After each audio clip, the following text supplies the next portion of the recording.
جس کو کچھ معلوم نہیں ہے وہ بڑی باتیں کرے گا.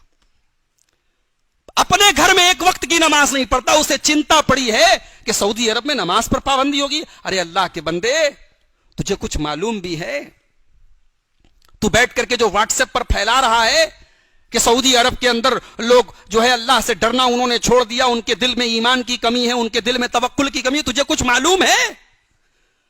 وہاں وہ علماء بیٹھے الحمدللہ جن کی پوری زندگیاں قرآن اور حدیث کے مطالعے میں گزری ہیں, اور ان علماء نے متفقہ طور پر یہ فتویٰ دیا ہے, اور معاف کیجئے نماز پر پابندی نہیں لگائی ہے, مسجد میں آنے پر پابندی لگائی گئی.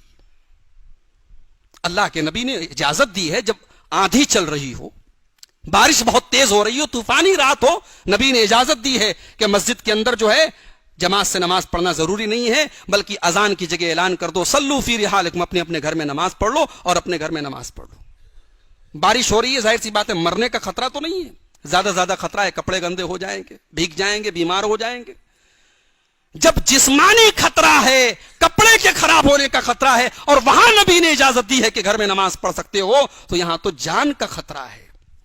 اور اللہ کے نبی کی حدیث موجود ہے, آپ نے فرمایا اذا وقع الطاعون بارض, جب کسی جگہ طاعون کی بیماری پھیل جائے, فلا تدخلوا, تو تم وہاں مت جاؤ.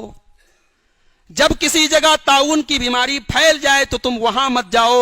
وَإِذَا وَقَعَ وَأَنْتُمْ بِهَا, اور تمہارے علاقے میں اگر طاعون کی بیماری آ جائے, فَلَا تَخْرُجُوا مِنْهَا, تو اپنا علاقہ چھوڑ کے مت جاؤ. یہ 1400 سال پہلے نبی کی حدیث بتا رہی ہے کہ بیماریاں جو ہوتی ہیں وہ متعدی ہوتی ہیں, بعض بیماریاں ایک دوسرے کو پھیلتی ہیں, ایک دوسرا کوئی انفیکشن ہوتا ہے, احتیاط کرنی چاہیے. نبی کہہ رہے ہیں احتیاط کرنی چاہیے. اللہ کے نبی فرماتے ہیں لا یوردن ممرض علی مصح, اگر تمہارا کوئی اونٹ بیمار ہے تو اچھے اونٹوں کے ساتھ اس کو مت رکھو, ورنہ سارے اونٹ بیمار ہو جائیں گے. اللہ کے پیارے نبی فرماتے ہیں فر من المجذوم فرارک من الاسد, اگر کسی کو جذام کی بیماری ہو جائے تو اس سے دور بھاگو جیسے تم شیر کو دیکھ کر کے دور بھاگتے ہو. یہ نبی نے جو حدیثیں بتائی کیوں بتائی ہیں؟ کیا ایمان کمزور ہونے کے لیے سب نبی نے بتایا؟ نہیں میرے بھائیو, اللہ پر توکل اور ایمان کا یہ مطلب نہیں کہ اپنی جان کو جوخم میں ڈالا جائے.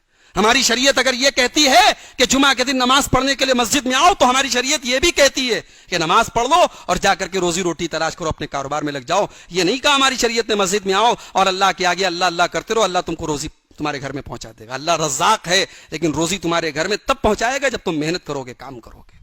اسباب کو اختیار کرنا توکل کے خلاف نہیں ہے, لیکن اب ہمارے یہاں چونکہ ہر آدمی کے پاس واٹس ایپ ہے, ہر آدمی کے پاس فیس بک ہے, ہر آدمی لکھنا جانتا ہے, کچھ بھی لکھ دو, سعودی عرب کو گالی دے دو, علماء کو گالی دے دو, کچھ بھی لکھ دو. اللہ کے نبی نے قیامت کی ایک نشانی یہ بھی بتائی کہ گھٹیا لوگ جو ایک ٹائم کی نماز اپنے گھر میں نہیں پڑھتا, اسے فکر اس بات کی سعودیہ میں نماز نہیں ہو رہی ہے.